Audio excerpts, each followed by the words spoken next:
욥과 친구들의 대화가 시작되고 나서 욥이 자기 처지를 토로하고 또 하나님이 도대체 나한테 왜 그러시는지 내가 모르겠다라고 하는 부분에 대해서 여러분 항상 이렇게 토해냅니다. 사실 욥의 고난이 예수님과 같은 다른 사람을 대속하기 위한, 그리고 다른 사람을 의의 길로, 평강의 길로 인도하기 위한 그런 부분에 대해서 미리 욥이 깨닫도록 욥, 내가 너에게 고난을 줄 것이다. 너는 준비하고 있으라. 라는 말씀을 전혀 하지 않으시고 욥의 육신의 것들을 다 빼앗죠. 심지어 그의 몸까지 치고 주변의 모든 사람이 그를 향해서, 그리고 그를 위로하러 온 친구들조차도 그를 향하여 비판하고, 너 잘 생각해봐. 네 자식들 하나님이 괜히 죽이셨겠어? 뭐 이렇게 막 하니까 그의 영혼이 아주 피폐해 들어갑니다. 그리고 내가 그렇게 죽을 죄가 없는 것 같은데, 물론 그가 죄가 없다는 이야기 아닙니다. 심지어 이 욥도 오늘 무엇라고 말하냐면 26절에 보면 나를 대적하사 괴로운 일들을 기록하시며 내가 젊었을 때에 지은 죄를 내가 받게 하시오며 라고 하는 부분이 있습니다. 그러니까 아마도 젊었을 때에는 그 자신의 의지를 가지고 무슨 일을 하면서 이걸 하나님이 혹시 이런 걸 기뻐하지 않으실까, 기뻐하지 않으시는 일들을 했을 수도 있어요. 그러지 않겠습니까? 세상에 의인은 없으니 하나도 없으니까 이 친구들의 말을 빌으면. 근데 하나님께서 그걸로 이제 와서 그를 시험하시고 죄값을 물으시는가 라고 하는 그런 부분도 있어요. 그래서 이제 너희가 알고 있는 것을 다 알고 있으니까 그런 말로 나에게 하지 말아라. 너희가 하나님을 대신해서 변론해 주려고 그러느냐. 그냥 차라리 입을 다물고 있는 것이 너희가 지혜다. 이렇게 좀 그렇게 하면서 그런 말들에 대해서 매우 아파하죠. 15절에 보니까 그가 나를 죽이시리니 내가 희망이 없노라. 그러나 그의 앞에서 내 행위를 아뢰리라. 이 본문을 보면 욥이 경건을 위해서 한 행동들을 가지고 하나님 앞에 내가 아뢰겠다. 이 겉으로 드러난 모습은, 적어도 겉으로 드러난 모습은 이제 그렇게 보여요.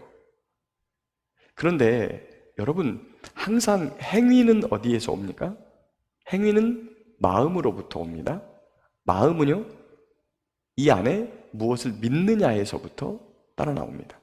그래서 믿음이 없으면 마음이 없게 되고 그 마음이 종교적 행위로 나오는 거예요. 그런데 우리가 이 본문에서 욥이 지금 나의 행위를 아뢰겠다고 하는 이 단어를 그냥 그 겉에 드러난 단어로만 해석할 것인가, 아니면 어떻게 해석할 것인가라고 하는 부분을 저희가 본문에서 좀 살펴봐야 될 필요가 있어요.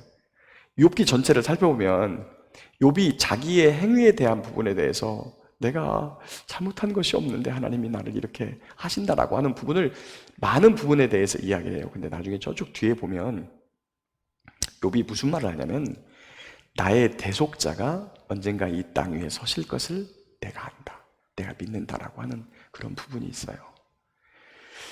다시 말하면 욥은 대속의 은혜를 알고 있고 동물 제사로 이것이 끝나는 것이 아니라 나를 대속해 주실, 내 죄를 속량해 주실 분이 있다라고 하는 사실을 믿었다는 거예요.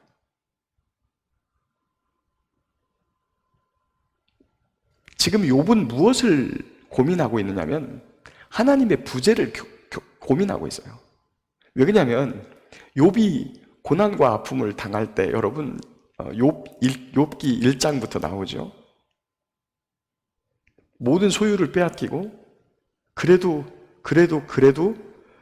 설마 하면서 이렇게 참고 있던 욥에게 갑자기 닥쳐온 소식은 10아들이 한날 한시에 집이 무너져도 죽었습니다.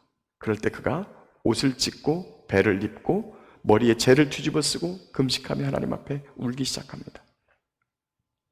그러나 시간이 지나가면서 자기 육체까지 병들어가지고 주변 사람들이 멀리하고 혐오하는 사람이 되었음에도 불구하고, 그리고 자기 아내조차도 여호와를 저주하고 죽으라라고 하는 말을 들음에도 불구하고 이 욥이 하나님을 향한 믿음과 신실함을 놓지 않습니다.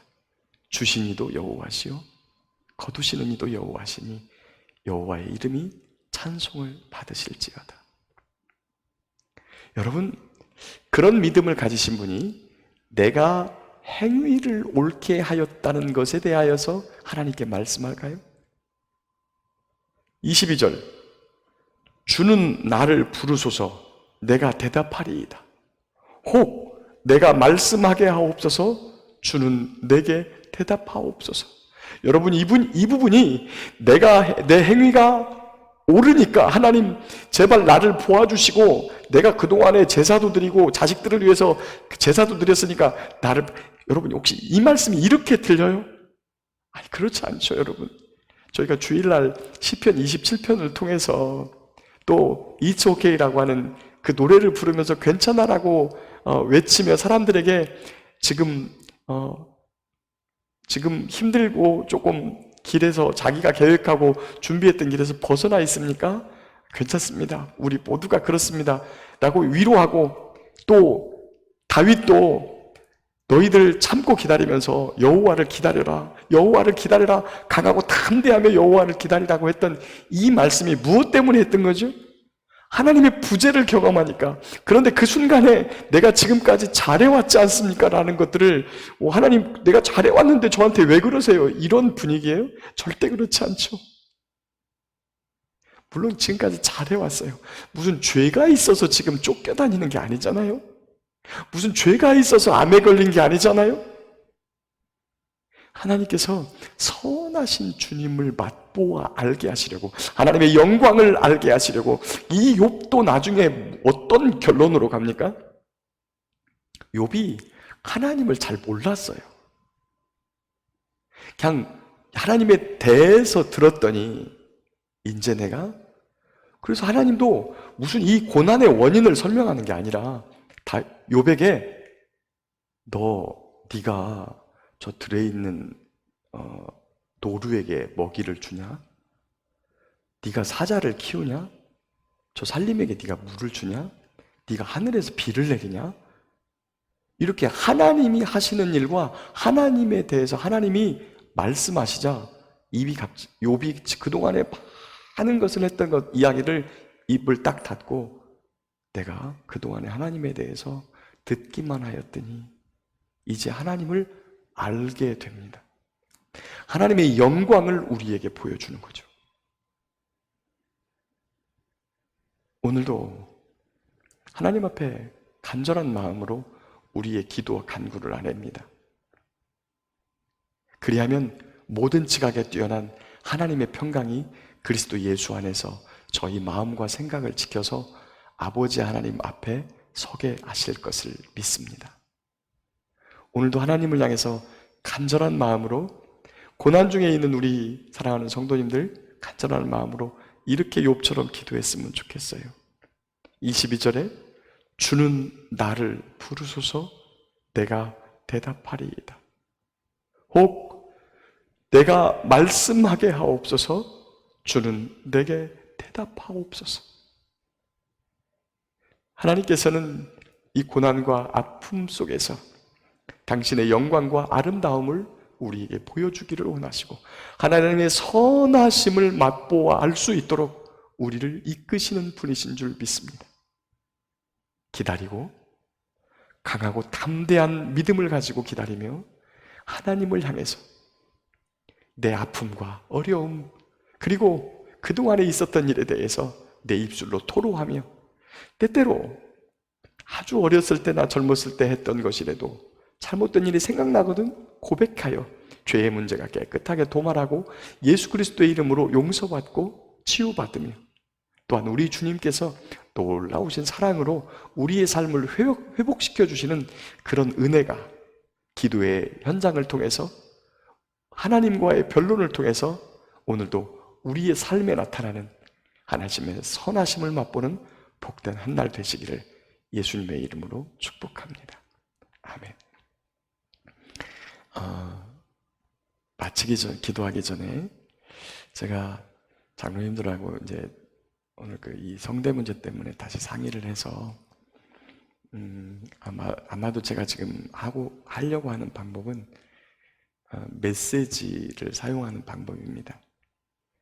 그런데 새벽 기도를 우리 교회 성도들만 하지 않고 지금 다른 교회 성도들도 몇 분이 참석하시고 또 실시간으로 못 봐서도 아마 동영상을 시청하시는 것 같아요. 혹시 그런 분이 있다면 저는 저희 성도들만을 중심으로 메시지를 보냈는데 새벽 기도 메시지를 혹시 받기를 원하시는 분이 있다면 저기 개인적으로 메시지나 톡을 해주시면 제가 그분께도 새벽 기도 메시지를 짤막하게 요약을 해서 제가 보내겠습니다.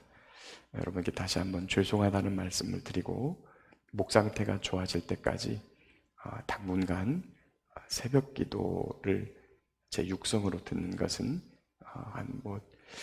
얼마 안 갈 거예요. 금방 회복되겠죠. 제가 잘 관리하면 회복될 거니까 그렇게 해서 빠른 시간 내에 회복돼서 다시금 새벽 시간에 여러분을 찾을 수 있기를, 여러분과 만날 수 있기를 소망합니다.